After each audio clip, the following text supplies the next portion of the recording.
Ladies and gentlemen, boys and girls, gather around your radios. It's time for the show. Guys, it's Brendan from Market Makers. We need to talk about the economic space. What's happening with the trade setups? What's happening in the news? Well, let's start off with, I was looking at some aggregate data collectors. So the bullish news stories are, depending which metric you believe, are 2-to-1 versus the bearish news stories for the market, or 3-to-1. So a lot of bullishness in the market, but is it justified? That's the crux of the matter. If you look at CNBC, if you look at MarketWatch, if you look at these different apps that have the news stories as well, Bloomberg, you will see the big topic is inflation is cooling, right? That's the big topic because everybody wants to get bulled up because of peak inflation. So for those of you that don't track inflation, as your daily job, right? Maybe you have a life, for instance, but understand a clear concept here. I personally don't think inflation has peaked. If you look at the 1970s, inflation moves in waves, okay? It goes up and down just like price does. So yes, we are slightly lower than we were last month. Last month, 9.1. This month, 8.5. The street expected 8.7. But that's not the point. All that means is year-over-year inflation is still 8.5%. So if you were hurting last month, if you were hurting the month before, if you were hurting the month before that, you still got zero relief. The prices haven't come down. As a matter of fact, the exact opposite has happened. The UN Food Index still has food prices at an all-time high. Food is accelerating price-wise at a 43-year high right now. So food, energy, everything is still expensive, but the markets are always detached from reality. You really have to kind of look at the economy separate from the market. And do you know why? Because your emotion doesn't necessarily drive the economy, but it drives the market. People get bullish, they buy.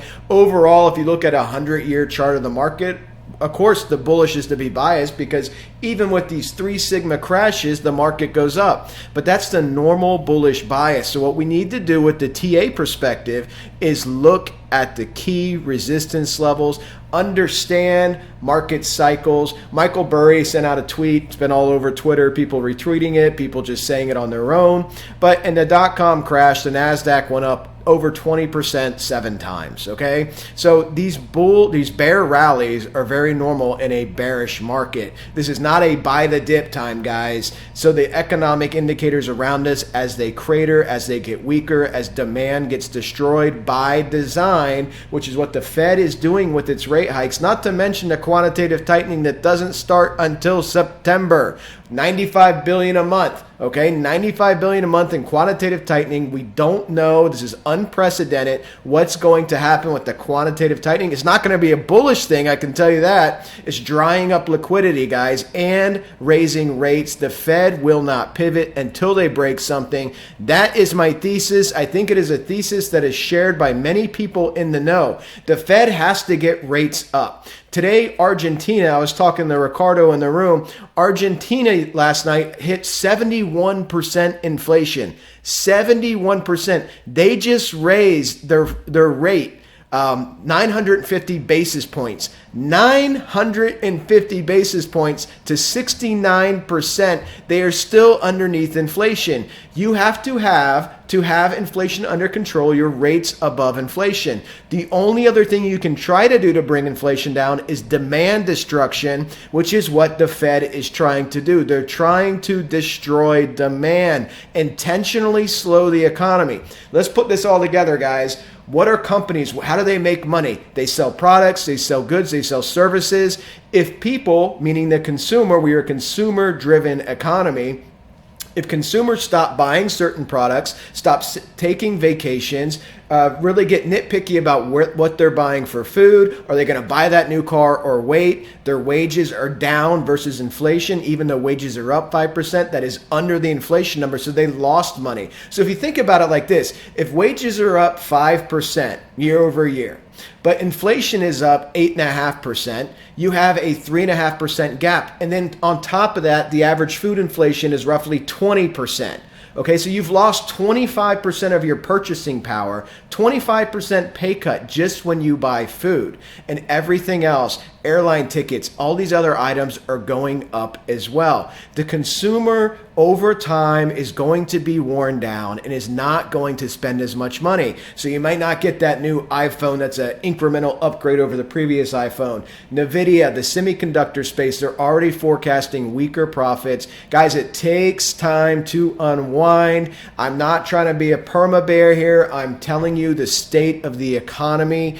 And people that are in the know that make a lot of money, have made a lot of money, agree with this thesis as well. So I want to show you what I see on the charts. We're going to jump into this. You guys can go out and get some mojitos here on a Friday, okay? Let's talk about this. Bitcoin, guys, what are we looking at here? I cleaned up this chart. I took off the Gann stuff. I took everything off except the long-term moving averages. As you know, we have that volatility compression pattern trade I shared with you guys yesterday. This is why I suggested a 24,950, 25K breakout trigger order right here on a BITGET chart. Guys, this video will be brought to you by BITGET, our longest term sponsor. Check out the link in the video description to trade on that platform and get all the cryptos. SimpleFX to trade equities, commodities, Forex. Their link is in the video description with the tutorial. Trade with us, Telegram in the video description, and the join button underneath the video for our Discord, guys. All right, got all that out. Let's look at this. Long-term moving averages are still here. I want to show you guys a couple different ways to look at where this could break out to, okay? And we'll talk about the trade. So if we take just a simple fib retracement from the last time we hit the 150, the 233, the 200, see this jumble up here? Pull this thing all the way down to your swing low. And let's see where this goes. Look where your 0.5 is, 32,895. What have I been saying all week this week? If we get super bullish, we can get to 33K. Again, this is another important, the most important retracement level according to Dow and Gann is the 50% retracement number because of natural law, because of the market's natural behavior of the doubling and halving in the market. This is a 50% retracement from this move. This is still my super bullish target if you were to get super bullish, and there's the pretty much the exact number, 32,895 with your 200, 233 right there, okay? Your 150 is down lower. Now you can do this with fib wave projections, which gives you a dynamic view of resistance. You guys know I like this method as well. Let's take this swing low, this previous wave structure, to that swing high, down to that swing low. You can't see it, but your 1618 lines up right there on your 382. You see that? 29,062. Again, that is my first target, and there's your second target for a bullish breakout to this level. Now, let's do a couple other things here. We got a lot of candles in trend here. I want to show you a couple different things. If we go ahead and let's draw this out again because we have this compression, I want to share this with you guys. You can see the one fib is 24,676. Again, I suggest if you're going to do a trigger order, you keep that at about 25K to try to avoid any scam wicks in case it's a false breakout. Let's look at the volatility really quickly.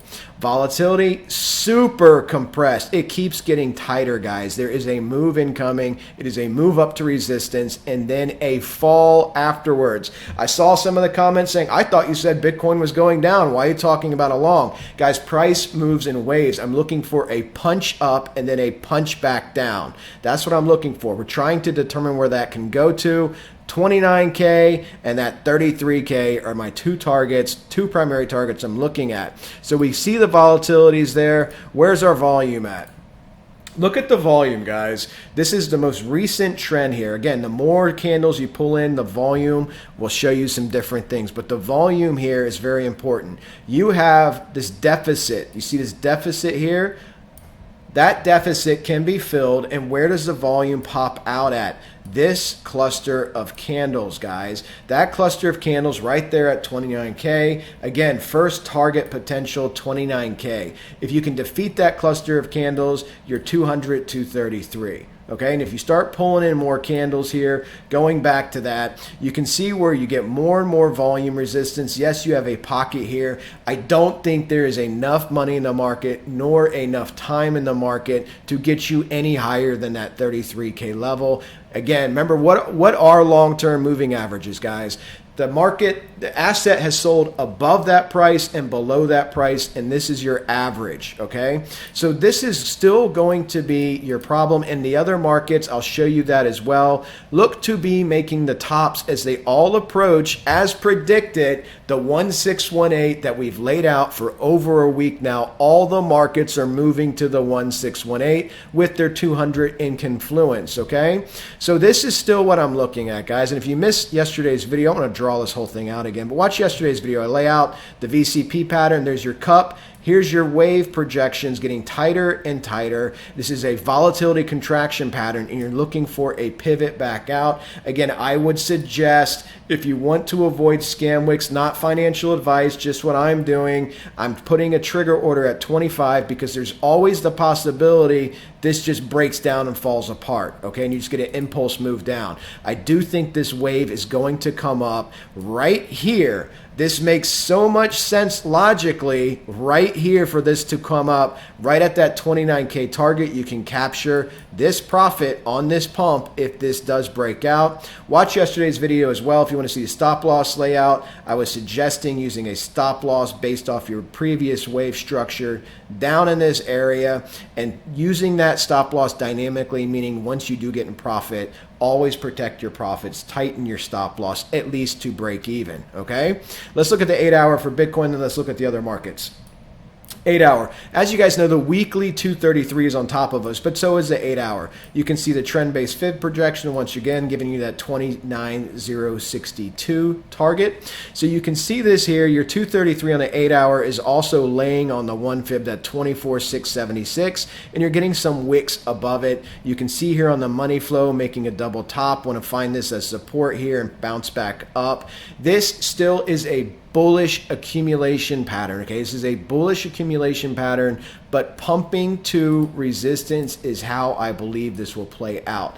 Right here at the 1618 or higher up at that 33K level with the 200 and 233, okay? So nice profit gains if this does play out.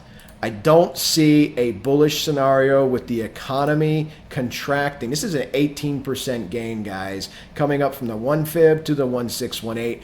Obviously, with leverage, start multiplying your leverage out there. If you're going to put 10x, 20x, you can get some big gains on this. I know some of you crazy people are trading this at 125x, but do what you guys do best. Let's go ahead and look at some of the other markets, guys. Look at the Dow. What is the Dow doing? Oh, I don't know. It's pumping up to its 233 with the 1618 at 33,919. Okay, so what is this doing for us? Do we have the chameleon hides so well? Sometimes it's difficult to see, but do we have a chameleon vibration also appearing here at the 1618? Yes, we do. So the Dow can get up to 33,919. It's at 33.7. When I say get up to, obviously candles can go above it. You can get tops. I'm looking for the markets to top out in these quadrants. It's not going to be on the dollar, guys. As you can see, price moves all over the place, but this area is where I'm looking for a top, looking for taking trades.